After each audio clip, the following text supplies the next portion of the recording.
Bacaan dari kitab pertama Samuel.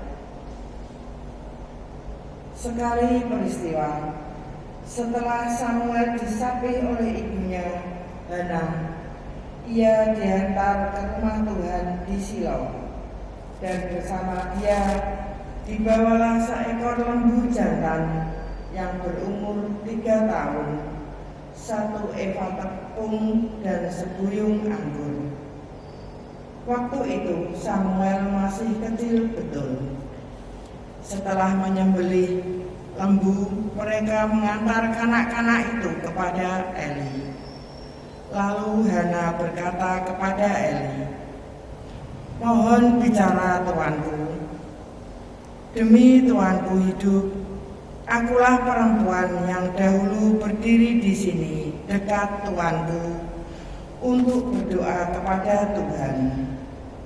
Untuk mendapat anak inilah aku berdoa, dan Tuhan telah memberikan kepadaku apa yang kuminta daripadanya. Maka aku pun menyerahkannya kepada Tuhan.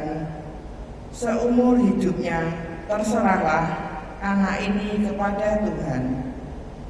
Lalu sujudlah mereka semua menyembah Tuhan. Demikianlah sabda Tuhan. Hatiku bersukaria karena Tuhan penyelamatku.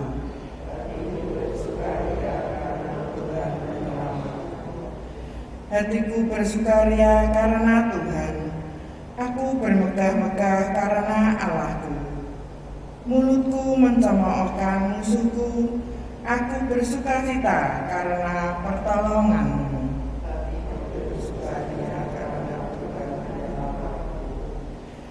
Busur para pahlawan telah patah, tetapi orang-orang lemah dipersenjatai kekuatan. Orang yang dulu kenyang kini harus mencari nafkah, tetapi yang dulu lapar kini boleh beristirahat. Orang yang mandul melahirkan 7 anak, tetapi ibu yang banyak anaknya menjadi layu. Karena Tuhan penyelamat. Tuhan berkuasa mematikan dan menghidupkan. Ia berkuasa menurunkan ke dalam maut dan mengangkat dari sana. Tuhan membuat miskin dan membuat kaya. Ia merendahkan dan meninggikan juga. Karena Tuhan menyelamatku. Ia menegakkan orang hina dari dalam debu dan mengangkat orang miskin dari lumpur, untuk mendudukkan dia dari antara para bangsawan dan memberi dia kursi kehormatan.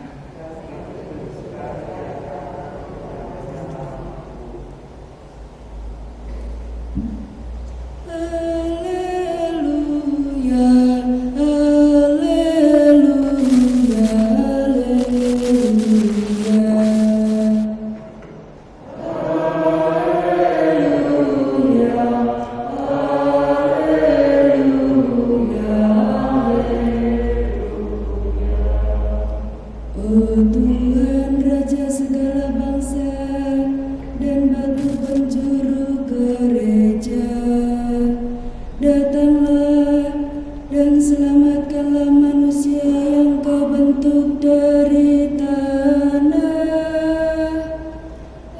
Haleluya,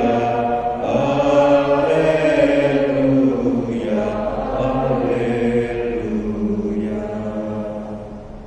Tuhan bersamamu.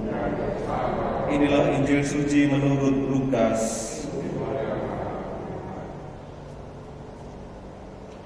Dalam kunjungannya kepada Elisabet, ketika dipuji bahagia, Maria memuliakan Allah dan berkata, "Jiwaku memuliakan Tuhan, dan hatiku bergembira karena Allah juru selamatku, sebab Ia telah memperhatikan kerendahan hamba-Nya.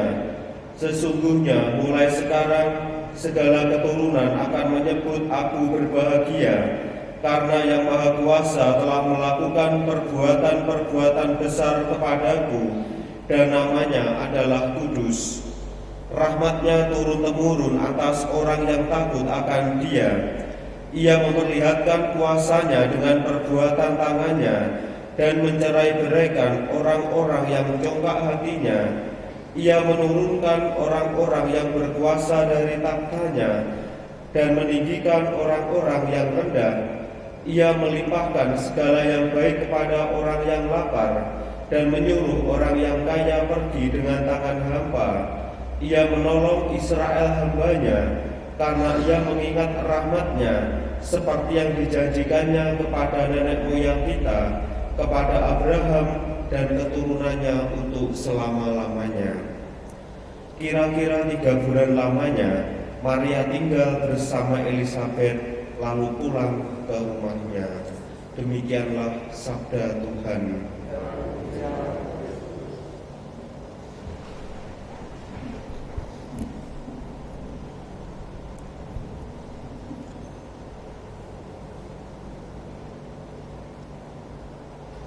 Maria mengungkapkan dirinya, Yang Maha Kuasa telah melakukan perbuatan-perbuatan besar kepadaku. Saudara-saudari yang terkasih,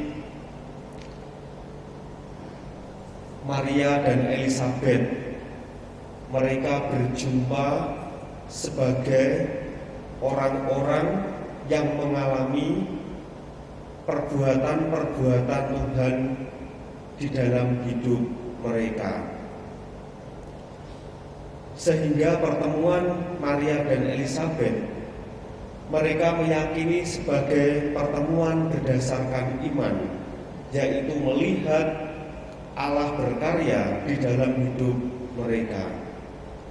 Maria dan Elisabet mengalami peristiwa-peristiwa yang terjadi bisa dikatakan di luar nalar, di luar akal sehat mereka semua, di luar batas kenormalan yang terjadi.